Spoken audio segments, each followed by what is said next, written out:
Waycross presents an election forum for state representative in the 28th district. There are two candidates running. They are, in alphabetical order, Jonathan Deaver, Micah Camrus. And good evening. I'd like to welcome you to this election forum. This for state representative in the 28th district. I'm Jason Grzgorek, Waycross Community Media's Government Access Coordinator, being allowed to give you this information this evening. I would like to introduce you to both candidates who have fortunately joined us this evening.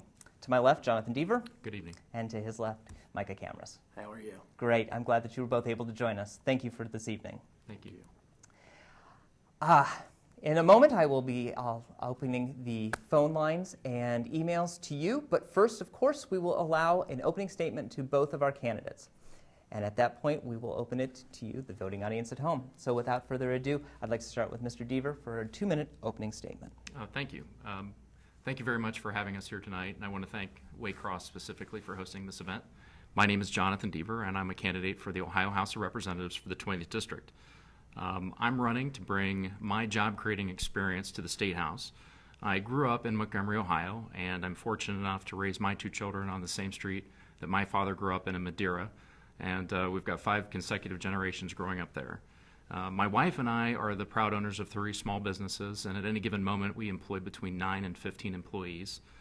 And we know what it takes to get people to work. We know what it takes to get folks beyond the every single day grind, and we know what it takes to get a business up off the ground, to meet payroll every 2 weeks, and to make sure that our employees can put food on the table for their families. The jobs climate in Ohio has improved greatly over the last several years, but we've got more to do, and we can do better. I'm running for state representative to use my experience creating jobs to bring that to the 20th District. Thank you. Micah, 2 minutes to you as well. Thank you for hosting this, and thanks to Waycross for putting this debate together. It's great to be here. My name is Micah Camrus, and I'm running for state representative. I grew up in Blue Ash, went to Sycamore schools, and I'm running to make sure that we continue to have strong communities here in this district. There's nothing more important than having strong communities with great schools where business owners want to create jobs, and that's what I'm focused on. I'm eager to debate the issues tonight because I've been very focused on receiving bipartisan support. I've been endorsed by Democrat leaders, Republican leaders, and groups who traditionally back leaders from either party. And my opponent has continued to lie and mislead and have false attacks throughout this campaign. I'm eager to discuss the issues with you tonight and to talk about my vision for creating a stronger community here in the 28th District. Great. With that done, of course, that now opens the phone lines and email to you. If you are joining us tonight on September 30th, please join in. Our phone number here is 825-3971. Our email, live@waycross.org. All questions will be answered here this evening. There are a few rules of the road that we do need to follow. 1, you must be a member of the 28th District, so please be cautious. 2, you must give your name, address to our phone callers in the other room. You only will be identified by your name and part of town. We only do this to check residency. And third and foremost, we have precious time with one another tonight, so please make sure that your questions are at least 15 seconds and that they are to both candidates. No pointed questions, please. And with that, I will start off the questioning to Mr. Camrus. And of course, let's take a look at the district. What do you find that are the top 3 issues that are facing the 28th District currently? I've knocked on thousands of doors and talked with folks about the issues most important to them and to their community. And the number one thing that I hear from folks is we need to make sure we have strong schools here in our area. These communities all have great public schools. They have schools that people want to invest in, where they want to make sure that they move into these neighborhoods because the homes are so great, because the schools are so great, and they know where it's a fantastic place so they can raise their children. The second thing I'd like to do is make sure that the state government continues to support local governments. There's nothing more important than local governments. It's the government that most directly impacts people and the needs most important to them, making sure they've got great roads, police, fire, and that's the most important thing, supporting local governments. And then the third area I'm focused on is making sure we have a environment that's best for creating jobs here in our area and in the 28th District in the state of Ohio. Great. All right. Mr. Deaver, same question to you. Thank you. After going through the district and talking with most of the folks throughout the district, there's three main issues that seem to be repetitive. The first is the local government issues. The local government fund, especially in the township level, has been hit the hardest. So that's the first issue. The second is dealing with education, specifically vocational training, and giving students opportunities to try different tracks in their schooling. Inside of the district, we've got a great need for vocational students, for pipe fitters, for welders, for the non-traditional collegiate aspects. So those are some of the things that we need to refocus on in education. And third and foremost is we need to create a job-creating environment, which means we've got to get the government out of the way. So if you have an idea in your basement or your garage and you want to try to take it out to the field, you shouldn't have to come to somebody like me, who's an attorney, to get you off the ground and to help you get out there and get your idea to market. All right. I will open it if you do want to respond to any of that, or because it sounds very similar. Yeah, it does sound like there's a lot of agreement. I just want to make sure that voters understand that these are the issues I've been talking about from the very beginning, and with honesty and with integrity. I've continued to say that I think supporting local governments is one of the most important issues here at the state, and standing up to the Tea Party cuts. It's incredibly important, and one of the biggest reasons why I've been backed by Republican and Democrat municipal leaders. I think Jonathan's answer on whether or not we should fund local governments and restore the funding's changed a couple times during the campaign, so I'm interested to hear where you are on that one now. All right. Mr. Deaver, you have a chance to respond as well. Well, thank you. I mean, if I had a hair on my head for every time that Micah called me a name in this campaign, I'd have more hair than he does. But the reality of it is that the issues inside the district are very straightforward and very clear. What we need is someone with a results-oriented approach, someone who has experience making things happen, someone who actually has real experience working in a bipartisan way, working with folks on the far right, the far left, Democrats and Republicans, to solve regional issues, things that I've done. Thank you. Okay. Well, we've hit the big topic, and it has been both of yours, of course, is local government fund. It was the hardest hit within our district, of course, and as we've spoken to many who have been in the 28th District, we are seeing either a little bit of a resurgence or quite possibly of a resurgence at some point in time. If you were to be elected into the 28th District, where do you want to go and see that local government fund? Where do you want to see that happen? And Mr. Deaver, I'm going to start with you. Sure. I think the one local government issue that's most pressing is the townships. Most of the townships have fewer tools in their toolbox to solve their problems. Right now we're running a surplus, and statutorily we can only fund our surplus fund to $1.5 billion, and then after that the funds go into a reallocation for refunds or reallocation. So I think once we're in a good refund position, we need to start looking at how we can help the townships first in priority and then move towards the cities and the villages. Mr. Camrus. I think cities is the absolute most important. If you look at our district, you'll see areas like Sharonville and Blue Ash that have to maintain basic services during the day, during business hours, to support 4 to 5 times the population size of those areas. This is an incredibly important issue for strong communities and for business creation, because those cities need to make sure they're supporting the incredible amount of traffic of folks flowing through the town that they have during 9 to 5 business hours. It's also very interesting for me to hear Mr. Deaver say I've called him names when he's up spending millions of dollars on television with negative attack ads, which was exactly what he did in the primary against a great public servant in the city of Blue Ash named Rick Bryan. And it's not surprising to me now to see you continue that, because that's the pattern that you've shown of having no integrity and just continuing to lie rather than discussing the issues here during this campaign. Mr. Deaver, do you have 1 minute? You choose. Sure. In any time that you have a political race, especially in my primary, there were 3 of us in the race, and 1 of us was going to win and 2 were going to lose. And any time that you have an elected official who has a record, that public record is fair game. Mr. Camrus is being dishonest, because my family and my wife and my father and mother were attacked for 8 months, and I made one compare and contrast based on a campaign of promises of a record, and I contrasted it to an actual record. It's funny because my boy Benny, he's 4 years old, turning 5, and on Saturday mornings we play soccer with them. Right, we take them to the soccer games, and a lot of parents out there can identify with this. And at the end of the game, there's always a winning team and a losing team, and we try to line the boys up so that they're shaking each other's hands and showing good sportsmanship.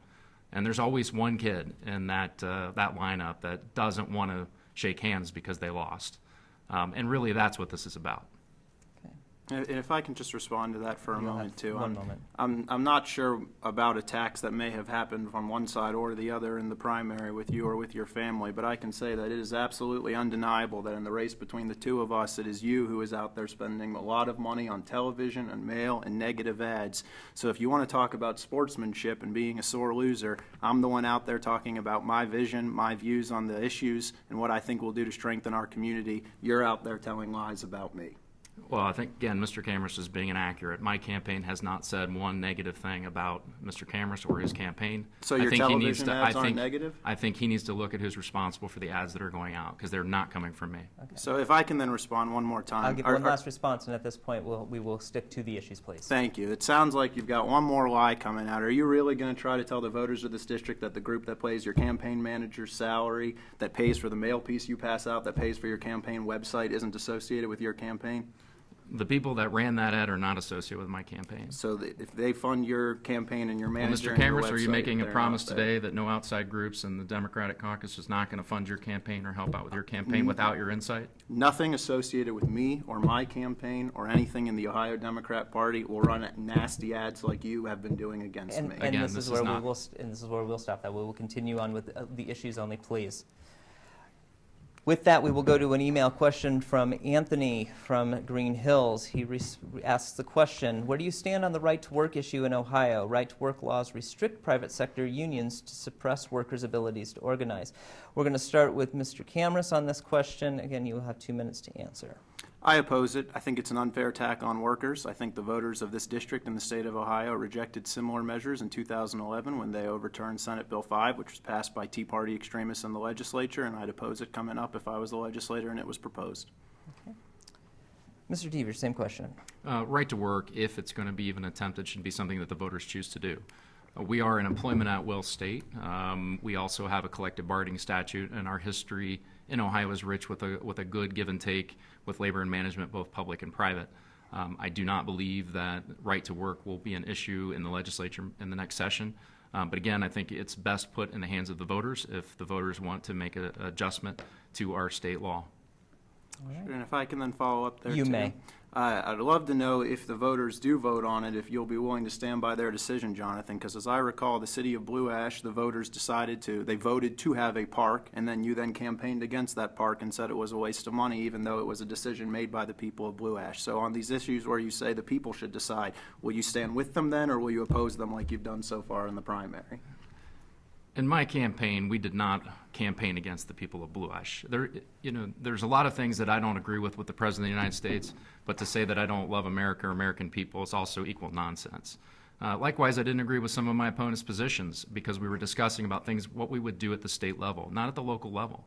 Local level has to respond to the needs of the people at the local level. And sometimes we're going to disagree on issues, but we've got to be adults about it at the end of the day when we have legitimate discussions on how money is to be spent.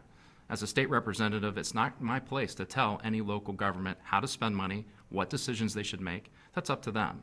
I have to represent all of the communities in the district, and I have to do what's best for the district. Okay. Let's continue on with a topic that you just hit on, and that is spending and spending priorities. Mr. Deaver, this question will start with you. What do you feel are your top 3 spending priorities were you to be elected, and why? Very good question. I think one of the things that the region desperately needs is a regional look at infrastructure. If we're going to be allocating funds for infrastructure, we need to be thinking forward and into the future, more into the 2050s and the 2060s. My children are they're 4 and 6, and I look forward to what kind of a world that they would have in those times. So our infrastructure has to be responsive to the needs of the industries that we have today, but also forward thinking. So I think the biggest change in process from my perspective when it comes to funding and funding spending is going to be in that infrastructure. We've got some great projects going on just outside the district to expand our infrastructure on 71 and 75. But anybody that travels on 275 and 71 during the day, especially midday, it's a parking lot. So we need to address that. A lot of our businesses need some help in that respect. I think we need to focus more there. And then there's some other issues, too, that I think can be addressed as the budget process moves forward. Okay. Mr. Camrus, same question.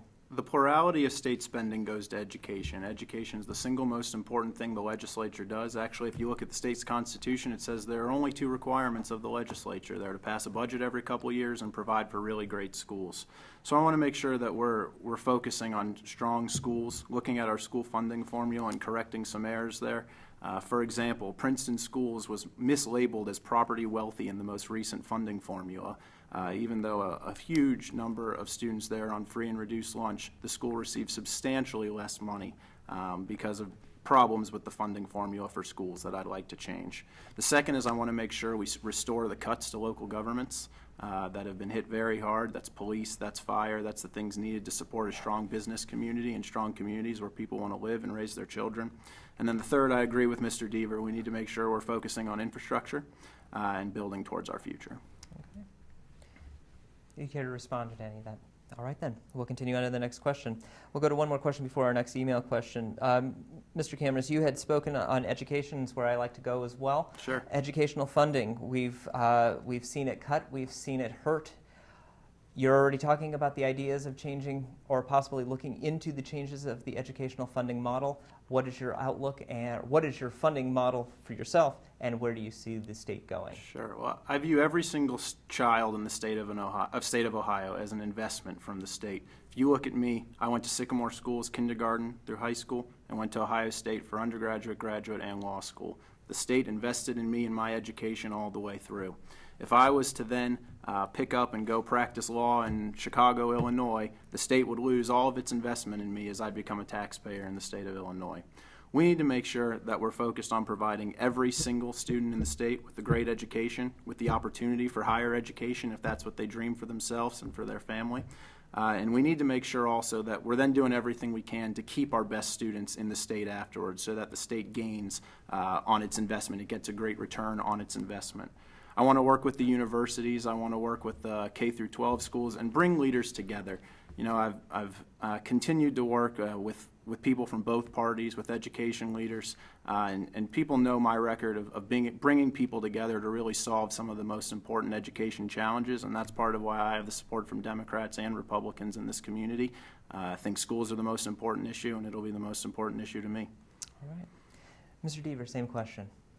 Thank you. Education is by far probably the single most important thing moving forward, and traditionally always has been. Our educational processes, a generation ago when my father was coming through school, provided a lot of different opportunities than we have today. And we've become more and more focused on a college education. And at the local level, there's a lot of schools that have a lot of different and unique challenges. The needs of one school system inside of our district alone versus the needs of another are not the same. So whether you're in Madeira or you're in Princeton or you're in Wentwood school districts, the challenges that the teachers face every single day are unique. And the students that they have, they're meeting their kids where they are. And so we need to empower the teachers at the K through 12 level, first and foremost, to have the resources they need to provide them with a diverse opportunity so that they can figure out what's best for them. There are some folks that college is the best alternative. You know, I was very lucky. I paid my way through undergrad, grad school, and law school, and I had went to UC and IU of Penn, and so I had a lot of good public education at the college level. And so I view a college experience as unique to the individual for a specific aspect of their career path. But also there's other folks that a vocational training and a trade might actually be better for them, better fit for their personality and for their way of thinking. So we need to have some diversity inside of our K through 12 to give kids and give folks an opportunity to find a path that's best for their individual needs and their individual desires. And the bottom line is we have to fund this, and we have to find a school funding formula that works. And it predates even our state. This is an issue with the Northwest Ordinance that says that we have to provide for public education. So we must find a way to do this in a way that makes sense, that's constitutional, and we can't kick the can down the road any longer. We've got to solve this issue. All right. Would you care to answer? Sure. Respond? I do agree about the need to have a diverse look at higher education and also to look at vocational training. And I also agree that there's absolutely nothing more important in a community than teachers. My mother's a teacher, my sister's a teacher, and I'm proud to have the support of the teachers groups all throughout our district. Okay. Mr. Deaver? Oh, well, thank you. I think that the bottom line here is that there's some common ground with Republicans and Democrats and independents that education is key. the solution is going to be how do we get to the place that we can all agree that we want to find a way for our children to learn and be productive and independent, and whatever their career path might be, that we're providing them with the best of opportunities. All right. Well, it looks like we have our first phone call of the evening. I'll go to that phone call. Matthew, are you there? Yes. Matthew, please ask your question. Yes, I'd like to know the candidate's position as it relates to the cancellation of early voting that was supposed to start today in Ohio. All right, great. Thank you, Matthew. We'll answer those questions. We're going to start with Mr. Deaver on that question. Yes, it's my understanding that the Ohio legislature made a change to early voting and canceled the first week of early voting, and that's been working its way through the courts. And the the United States Supreme Court ruled on it and found that the process and the change was allowable. Now, I think that everyone who knows a lot about this issue understands that it was our current Secretary of State, John Husted, when he was the leader of the Ohio House, that actually created early voting. It was a Republican-led initiative to make sure that every single person has the right to vote.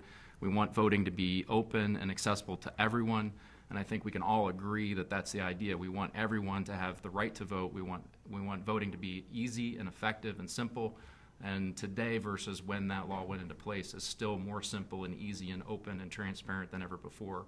I don't believe there's anyone from either side that wants folks not to be able to have access to the ballots. With in-person early voting and absentee voting, there's a lot of opportunities, and I think we need to do everything we can do to make sure that there's continued opportunities to make sure every vote is cast that wants to be cast. Mr. Cameron, same question. Sure, Matthew, thanks for the question. It's a great question. You really deserve an honest answer about it.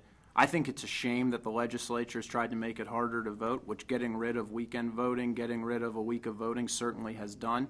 I think the Tea Party leaders who have spent hundreds of thousands of state dollars trying to fight this and make sure that even though certain courts have told them it's unconstitutional what they're doing, that they continue to fight it and make it more difficult and make it more unpredictable for people to decide when it is that they're going to vote. I think that the changes were a mistake. I think that's the Tea Party trying to make it harder for folks to vote, and I absolutely oppose those changes and will oppose those changes as a legislator. Okay. I'd like to thank Matthew for joining us this evening on the phone call. It's easy to do, as you've seen here. 825-3971, live@waycross.org is the email. Very simple to do. I'm going to be going to an email question right now, as a matter of fact. Michael from Forest Park asks this very simple question. I'm going to start with Mr. Camrus on this one. Do you believe the state of Ohio should spend money helping the current or future phases of the Cincinnati streetcar? Michael, that's a great question. I absolutely think that we need to invest in a regional transportation plan. I think as far as the state's investment is concerned, it should be in making it a really regional view so that we can continue to connect different parts of the state. Places like us here in the 28th District that are a little further removed from downtown and from uptown. I'd like to see all of it connected in a regional transportation mode one way. So that way, public transportation affordably, folks from out here in the suburbs are able to get to uptown, able to get to downtown, and also to get to the airport in northern Kentucky. Great. Mr. Deaver, same question. Thank you. I think it's important to flesh out that last issue too. That my opponent likes to use the word Tea Party when he's referring to the governor and to the Speaker of the House and just your normal everyday Republicans. And again, it's one of these things where you start name calling and you're not going to be able to get people to work together. When you put a label on someone, you're automatically excluding them from the conversation. But as it relates to the streetcar, I was very happy to work together with Tom Lucan, with the president of the NAACP, with the Cincinnati Police Union, the Cincinnati Firefighters Union, with the City Workers Union to stop the streetcar in Cincinnati, because we knew that once it would go into operation, you wouldn't be able to fund it. I think part of the problem with these projects is that, yes, we need to have a conversation about tying in public transportation into a regional infrastructure plan, but just putting in a streetcar where I can walk it in 7 minutes, but the ride's going to take 10, is not only a waste of money, but it's inefficient and it's not well thought out. The problem with that streetcar, is that we're going to be asking to fund it from other resources because they know they can't make it work right now. So it's moving too fast and not thinking through the process, not working with stakeholders from various backgrounds, from various political perspectives, and also looking to how we can work with Indiana, Kentucky, and also our federal leaders to make an infrastructure project for the entire region comprehensive. And a little streetcar is not part of the solution at this point. It seems to be part of the funding problem. In the city of Cincinnati, which also affects us here in the suburbs, they're running a very, very high deficit in their pension. And now they're running a streetcar that's going to run in deficits, and it will affect us eventually. So at this point, I'm not for the streetcar. I've always been opposed to the streetcar for funding purposes because there's no way of making it financially work for the citizens. Care to respond? Yeah, I do. I think it's really interesting that a few moments ago, Mr. Deaver said that he doesn't think state representatives should tell municipalities how they should spend their money when we were talking about Blue Ash, and now saying he's trying to tell the city of Cincinnati how it should spend its money. I also want to comment on his comments on the Tea Party. When I'm talking about the Tea Party, I'm not talking about Governor Kasich. There are a number of issues where Governor Kasich and I agree and will work together, and where Jonathan said he opposes him. And when I'm talking about the Tea Party, I'm talking about the folks like Mike Wilson, the founder of the Tea Party, who endorsed Jonathan. And I'm talking about other extremists who just want to be the party of no and vote no on everything. So I absolutely am not talking about Governor Kasich. Don't think I've ever said that in reference to him. And I'm talking about extremists who won't work together, and I am a leader who will work together with folks, and that's why I've got the support from Democrat and Republican leaders in our area. Mr. Deaver, you have the chance to. Well, thank you. Well, again, he's using that kind of rhetoric. I mean, it's funny to me that Micah claims that he has the support, but so far we've got 72 of the local elected officials that are supporting our campaign because they know I'm results-oriented and I have proven results on issues that matter to the region.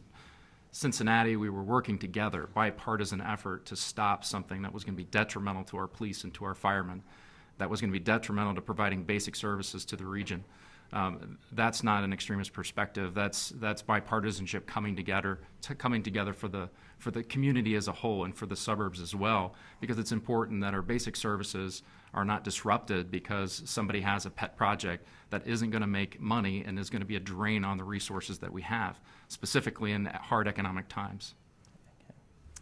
We're going to stick in the transportation mode as it is. A few years ago, we were given the opportunity to have transportation money given from President Obama to be used for greater things like light rail and the like. We chose not to take care of that. We're now looking at, as you had said, Mr. Camrus, looking at things like light rail, other issues to be moving forward. If elected, would you be looking into some of these transportation issues, and why do you feel that our area, the 28th District, does need that, and the state of Ohio? And that is going to actually start with Mr. Deaver. I think the first thing that we have to do is take a look at the basic infrastructure problems that we have. We're not even dealing with the traffic that's coming into and off of our major highways, including Ronald Reagan, during even middle of the day peak time. So we have to look at that first. If we can't solve our basic transportation issues, and we don't have the funding to solve that really at this point, we're talking about projects that are going to be very, very expensive, that are going to be, quite honestly, anywhere from 20 to 25% of the state budget to implement phase one, that won't have a funding mechanism to make sure that we can pay for it. I mean, my big concern is, how does Ohio pay for this? My kids are going to inherit the state, and I want to make sure that whatever we do helps business, helps grow the economy. And if there's a point in time when the economy is growing and we're robust and we have surpluses and we can talk about adding layers to good infrastructure, then that's a conversation we can have later. But right now, we don't have the basics in place to take care of the need that we have right now, let alone for the next 10 or 20 years. So I think the focus needs to be on how do we get our region to grow and fix the current infrastructure problems that we have, while making sure that it's planning long term for any adjustments that we want to make later. I think jumping just to a rail system without solving traffic flow isn't going to solve the problem. And I know most folks like their car, and until we can kind of change the mindset on liking your automobile, it's going to be difficult to shift that direction. This is a conversation that our city's been having for a better part of 5 or 6 decades, and it continues to come back around. And I encourage folks to learn the lessons of our parents and our grandparents as it relates to this, and find a way to solve our current problems, and then be open-minded towards adding different layers of infrastructure as we move forward. Mr. Camrus. I think we need leaders who have the sophistication of thought to really tackle one issue while also planning for future challenges and working to build a better place. I'm of the opinion that if you're not moving forward, then you're moving backward. And I think we need to make sure that we're tackling our basic infrastructure challenges that we have now also by being forward-thinking and planning for a greater future. I do think we need to have a transportation system. Public transportation is incredibly important. It's important for working class, middle class people. It's also incredibly important for job creation. I think that we can invest in both. It makes complete sense to me that if we do have stronger public transportation, there will be less wear and tear on our roads. So I think to say, well, there's one problem, so we can't look for a solution somewhere else is short-sighted. We need people who have the sophistication of thought to focus on both at the same time. You have the opportunity to respond. Oh, well, thank you. Sophistication comes in many forms, but practicality also plays a factor, which happens when you've been out a little bit and you've made a couple of mortgage payments, you've started some businesses, you hire people, and you see how hard it is as a small business owner to actually make ends meet and to grow your business. And part of the problem that we have here is we talk so much about reallocating funds and these grand ideas, but we never think about how are we going to pay for it and how are we going to make it work long term and how is this going to work. And so calling it short-sighted to be responsible about how these things are going to work, how they're going to get paid for, how they're going to be sustainable, and whether they make economic sense for our community. I mean, the Cincinnati area, especially downtown Cincinnati, was built in the 1800s. It wasn't built in a time where they planned for very wide roads where it would be easy to make these kind of adjustments and changes. So we're a different type of a community, and we need to recognize that. Mr. Cameron, you have the opportunity as well. Yeah, it's responsible as we're planning for the future, of course, to make sure that we can pay for things. Actually, the state of Ohio isn't allowed to run a budget deficit. It's not allowed to spend money that it doesn't have. We have a strong surplus right now, and it's absolutely an opportunity to be thinking into the future, thinking about what we can do to be a forward-thinking state so that we can attract jobs, attract talented people from out of state, and to look at it with a defeatist attitude and say, how are we going to pay for it before we really explore something isn't the way to move us forward. Okay. You hit on one of the items that we're going to next, and that, of course, is retention. You've mentioned it in your opening statement as well as a few other times within this debate. We have spoken to members of the 28th District of past, and the idea always has been, how do we retain the individuals we have? So, as you come into the 28th District, how will you be responsible to bring in or retain those students and or businesses that want to reside within our area? Sure. I think there are a lot of important ways to look at this issue. There's no one-size-fits-all solution to it, but a number of different ways that you can really attack it. First and foremost, I think investing in local governments and in local communities is incredibly important. We have to make sure that our local communities are strong places where folks want to live. The other day I was knocking on doors and I spoke with an individual who told me that her mother lived down the street and her grandma lived a little further down the street. And that's a neat thing about a lot of the communities in our area. These are places where people grow up, where they want to live, where they want to stay, which is exactly what I've done. I also think as far as retention is concerned, we need to do what we can to keep our best and brightest here in the state and in the district. We need to find ways at the state level to incentivize staying in the state after graduation. A number of other states are doing this, looking at tax credits, tax incentives to perhaps help with the mortgage payment if you're staying in the state. And those are things that we need to look at. Nothing should be off the table because, as I said, the state's biggest investment is in children and in their education, and we have zero return on that investment if they leave our community after they finish their education. Mr. Deaver. Oh, thank you. I think one of the scary statistics is about 35,000 net migration loss. That means 35,000 of our best educated kids are leaving the state, and they're leaving for very simple reasons. They're leaving because they're overtaxed here. They can move to states like the Carolinas and to Texas where their income taxes are lower. They can move to regions where they can get jobs that pay 2 and 3 times what they can get here. They're moving to regions where the tech sector's in play, where the tech sector jobs are paying well. And because they're there, the manufacturing of the devices that everybody seems to be using, the iPads, the iPods, all those things are being assembled and shipped. And part of the thing that we've lost track of here in Ohio is we no longer think of ourselves as the center of innovation for creativity and manufacturing.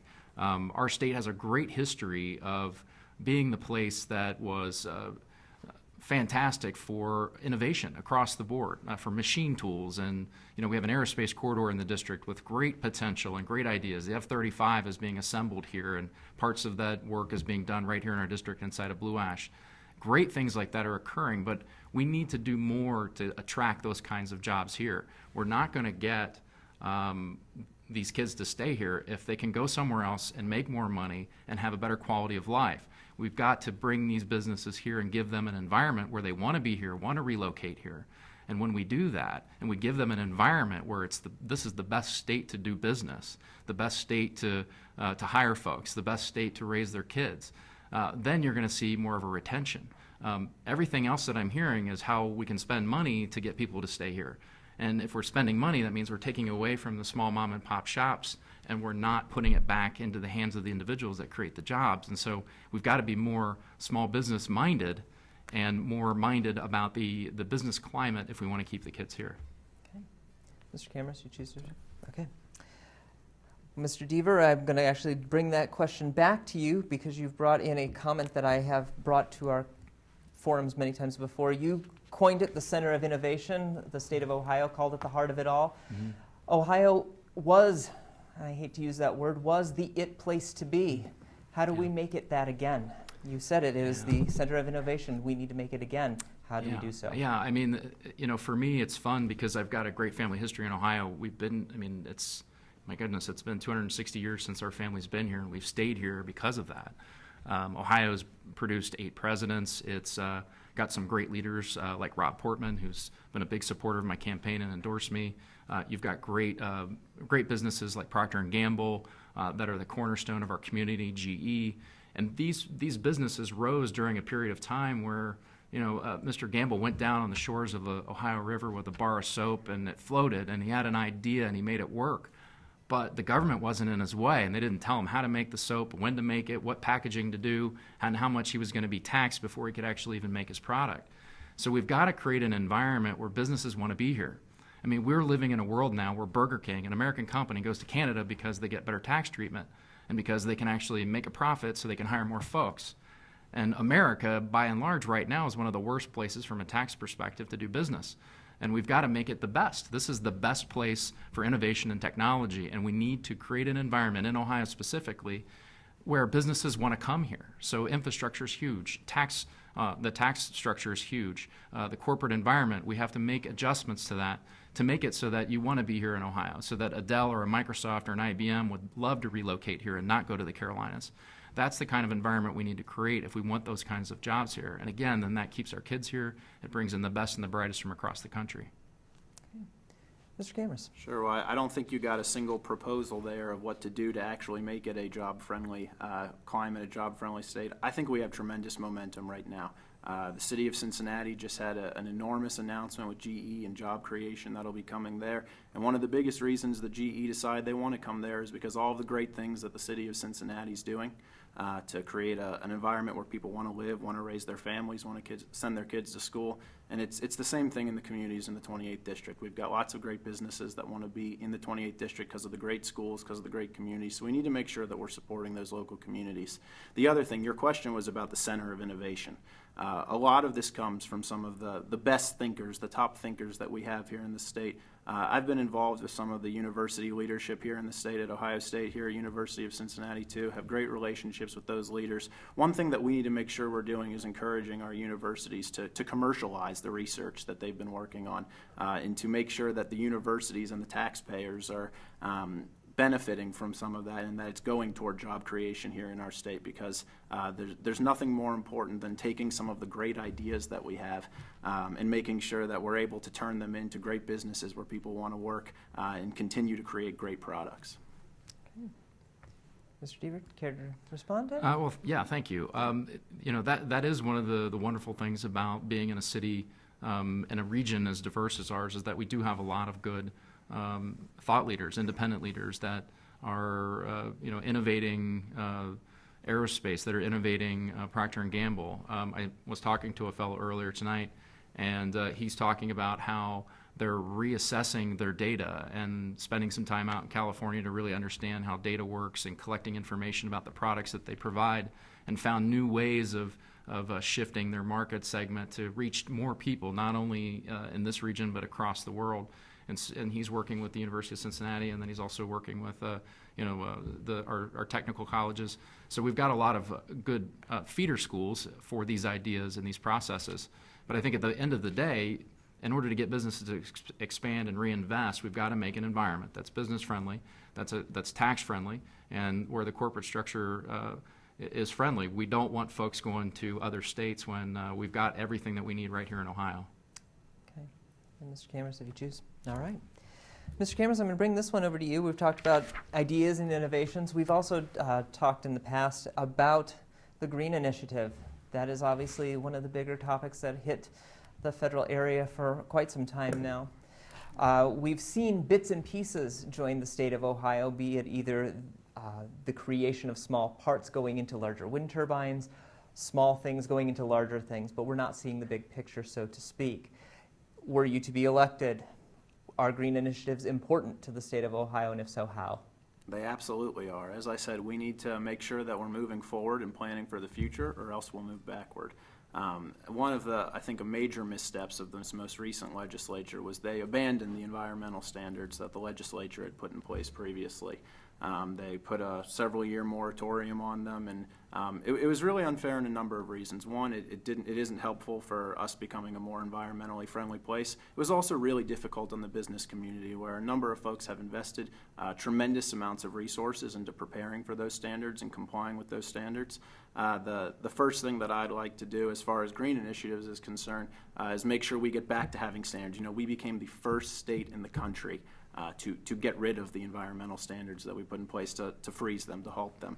And that's not a list that I want to be on the top of. I want to be on the list, top of the list of forward thinking, of trying to do what we can to reduce our dependence on foreign oil, and doing everything that we can to promote a great state and a great environment. Okay. Mr. Deaver. Oh, thank you. There's a delicate balance between regulation and energy independence, and I think everybody in the country would love to get to a point where we're completely independent.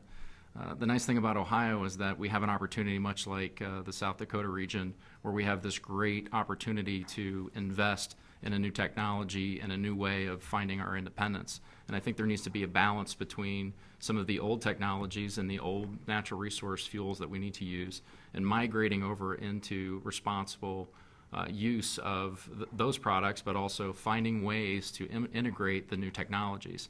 A lot of our major companies here in Ohio are experimenting with it and finding mixed results, some very good, some not so good. And so I think that's where the marketplace is going to work itself out over time. And we need to create a regulatory environment where the folks that want to engage in coming up with new innovative and inventing new technologies for cleaner fuels and cleaner processes, we need to have an environment where they can do that. But at the same token, we're a state where 80% of our energy comes from natural resources, for the lights that are illuminating this room down to keeping our homes warm in the wintertime.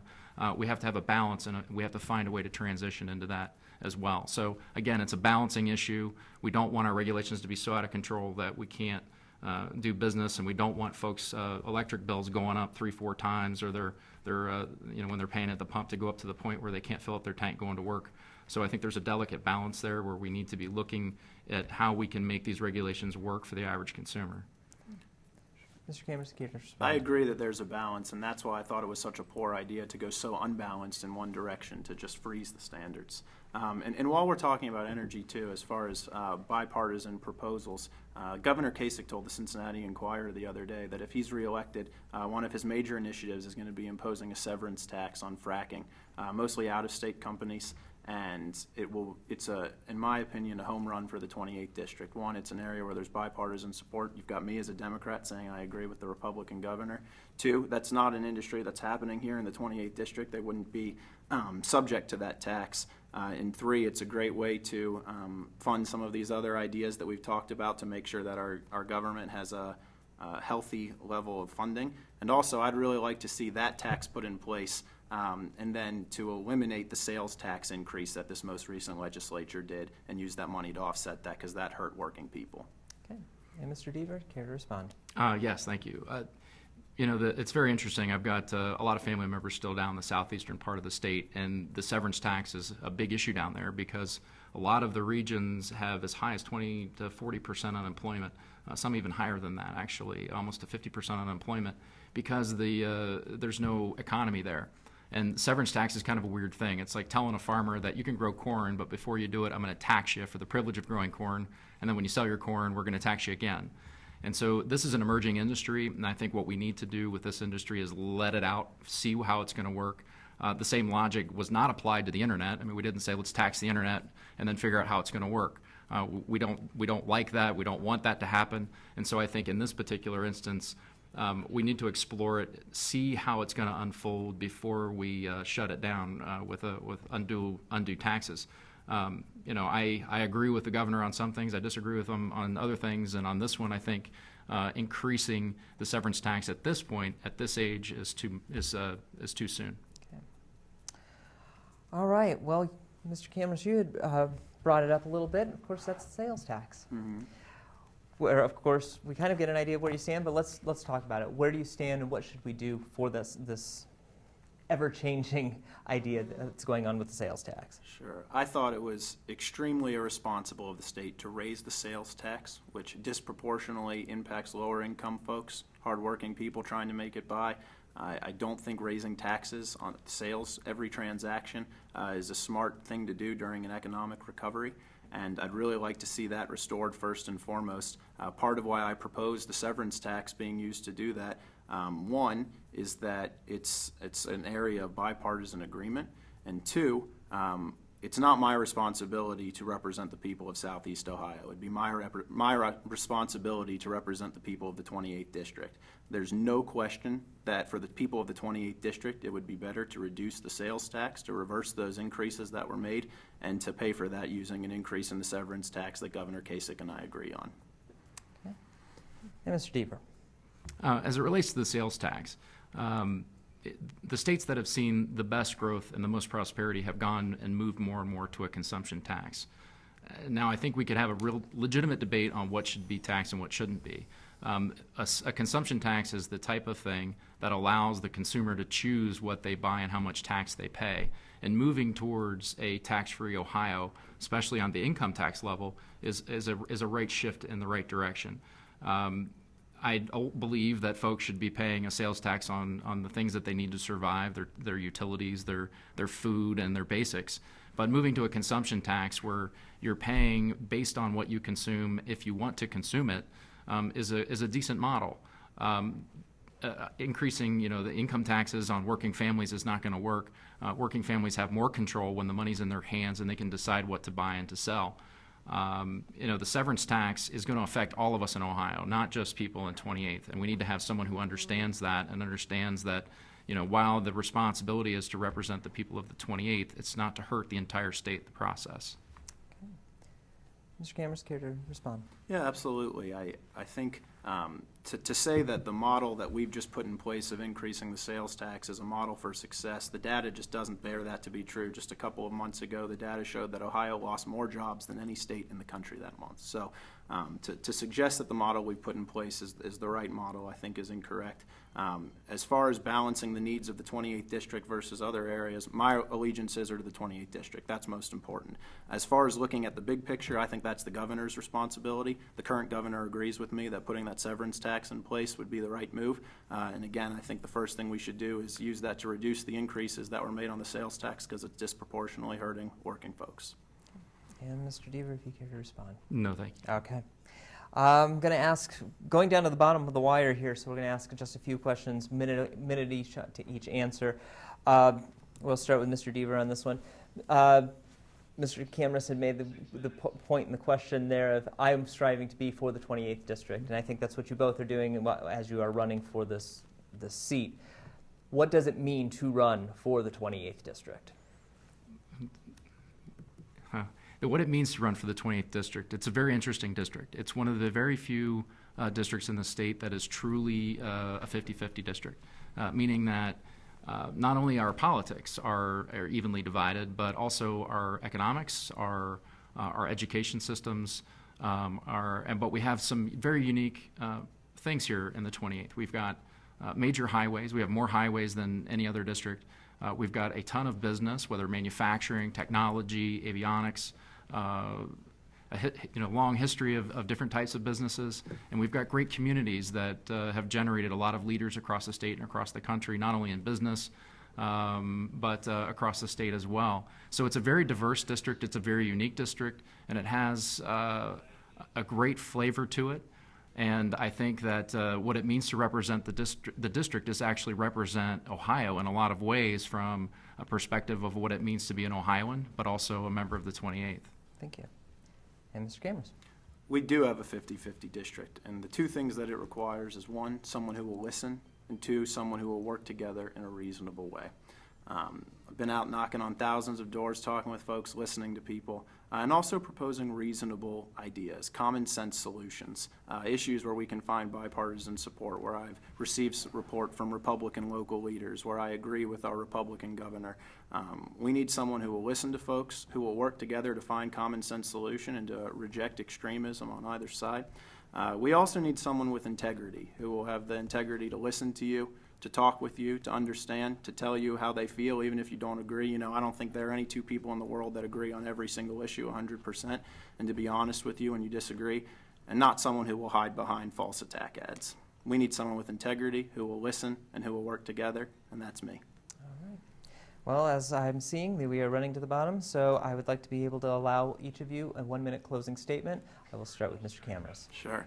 Well, it's been an extraordinary privilege getting to run for a state representative here in the 28th District. It's an incredible community I've spent my entire life in, except for my time at school. A community that's given so much to me, and a community that I'm really eager to serve and to try to give back to. I think my parents have instilled in me a value of public service, and that it's our job to leave this world and this community a better place than we found it, and that's what I intend to do. I'm proud to have the support of leaders from both parties. Mr. Deaver earlier mentioned that he's had some endorsements. I think they're all from one party. I've had endorsements from leaders from both parties because they know that I'll work together to create stronger communities here in the 28th District with great schools where there are jobs and more job opportunities. And that's what I'll continue to focus on.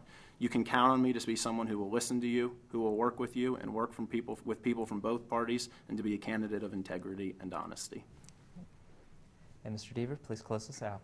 Good evening, and thank you to Waycross for hosting this event this evening, and thank you for moderating this evening. It was an honor and a privilege to be here tonight. I am running because public service in my family is a duty, not a career choice.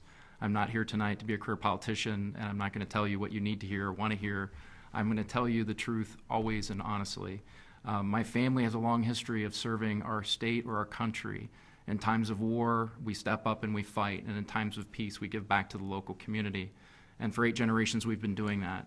And I'm running today because I see a future for my children that can be better and brighter, but not only for mine, but for everyone in the 28th.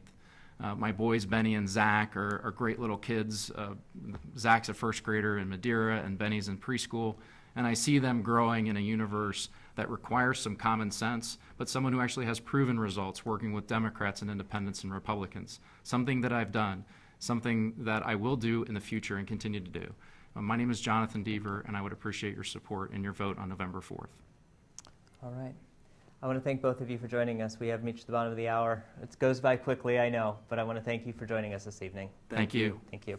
I also want to thank Tony, Matthew, Michael, and all of you for joining us this evening. I wanted to make sure that you have gotten all the information. I hope you've done so. If you need more information about the candidates and issues that affect you this election season, you can go to the Hamilton County Board of Elections website. That's votehamiltoncounty.org. There you can get all the information, current and up to date, about this election. Remember, you can always watch our election forums to gain more information about the current issues as well. Remember, the polls do open at 6:30 on November 4th on that Tuesday, so do your duty and present yourself with the information that you've gained today, and to vote responsibly on November 4th. Thank you and have a great evening. Waycross takes no position on candidates or issues. We provide these forums so that our viewers may be better informed voters for the November 4th election.